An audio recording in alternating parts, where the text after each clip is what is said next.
So Incredibles 2 for me was a great sequel, and for me, I hear a lot of unnecessary hate towards Incredibles 2 for whatever reason, and you see on the IMDb comments people dissing this sequel, and for me, they clearly haven't watched a terrible sequel like I have with Indiana Jones Dial of Destiny. Let's not pretend that doesn't exist. You don't remember the last time I saw you, do you? That shit was 2 hours and 22 minutes of my life that I'm never gonna get back.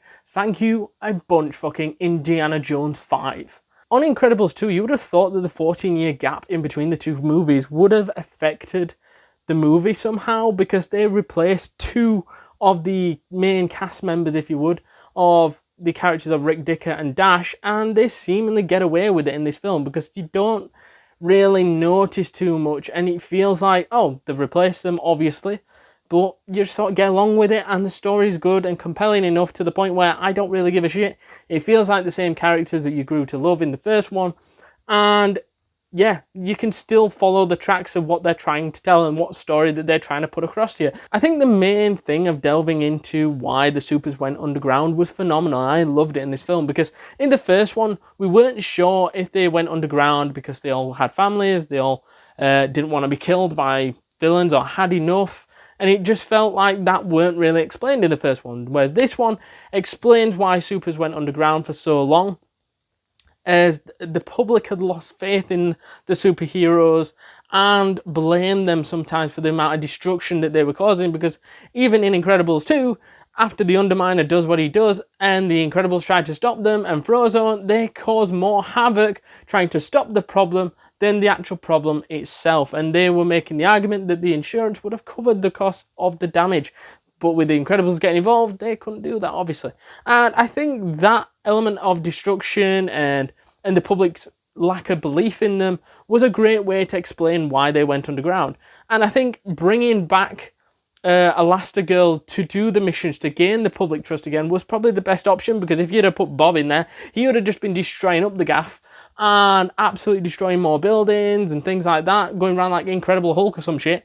And you just didn't need that. You needed somebody who would be able to come back into the mission to try to gain the public respect back and the public backing by doing safe missions that aren't going to cost the city too much money. I think, though, that the fake villain of Screenslaver was absolutely fantastic, as it made you feel, though, that Incredibles were going down this modern route of picking a villain who's like really modern, hacking screens to hypnotize people. It felt really compelling and really great. But then when the mask was revealed to be Evelyn behind it, when Helen uncovers the fact that she's just arrested a pizza guy, and it's like, what? The Screenslaver's a pizza guy all this time?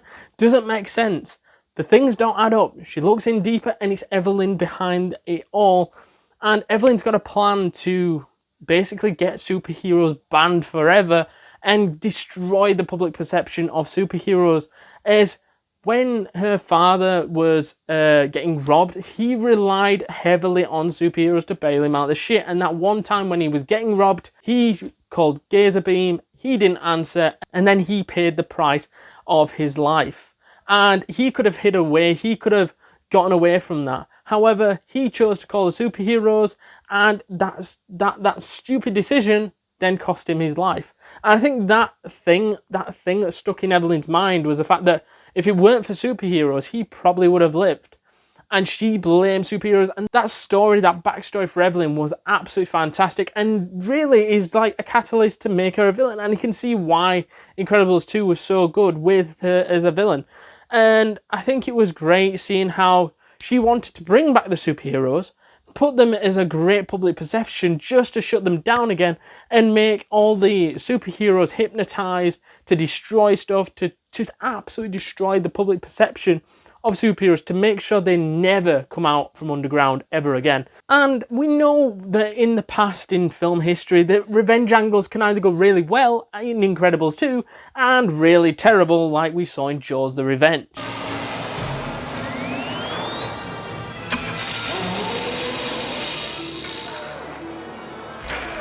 I think, though, though that the idea of a shark killing off Brody's family was a big time shit idea, let's be honest. I think having the roles be reversed in this movie as well between Helen and Bob was brilliant, because it was like we saw Bob be the Mr. Incredible in the first film, and seeing the powers that he possesses and how good, and a glimpse of basically how good he used to be. And this particular film mostly now focuses on Elastigirl, and I think it was great to see, okay, what was she like as a superhero? Because we got to saw snips of it in Incredibles 1, but I feel Incredibles 2 exploits that a little bit better and goes over her skills, how she tracked down villains and dealing with villains herself, I think was also brilliant. And I think having Bob be the stay-at-home dad, helping Dash with his homework, getting stressed out, dealing with Jack's new powers, dealing with Violet's love life collapsing, all these things that probably Helen would have previously had to deal with, Bob now had that serious pressure to try to keep the family life stable while Helen is trying to gain the public perception that heroes are good again. And I think that was brilliant. And I think seeing them both struggle in two different ways was also great. Just a fun little reversed angle that they did, and it was so simple but so effective. I think though that the end battle was probably better than the end battle that we saw in The Incredibles, because that was just a massive boulder, in which I don't mind a massive boulder as such, but we'd seen Bob fight massive boulders all the way throughout the film in Incredibles 1, whereas this one felt different, especially near the ending, because Bob and the rest of the Incredibles and Helen was trying to fight superheroes, because at the end we see that the superheroes are all hypnotized, including Bob himself, until the kids help to take off their masks and stuff. And as they take off their masks and break them, they lose the hypnotist spell that they were under. And then it's like the Incredibles versus all these really cool superheroes, which are now technically super villains. And seeing them fight with other supers was great to see how they would fare up against other people with superpowers as well, because Syndrome didn't have any superpowers. Those boulder things didn't have any superpowers. They felt indestructible at times, but these were actual people with superpowers, and they had to take off their masks and stuff like that. The battles were pretty good, especially with Crusher as well. I think that was great. And they also had to stop a speeding boat from crashing into the fucking city.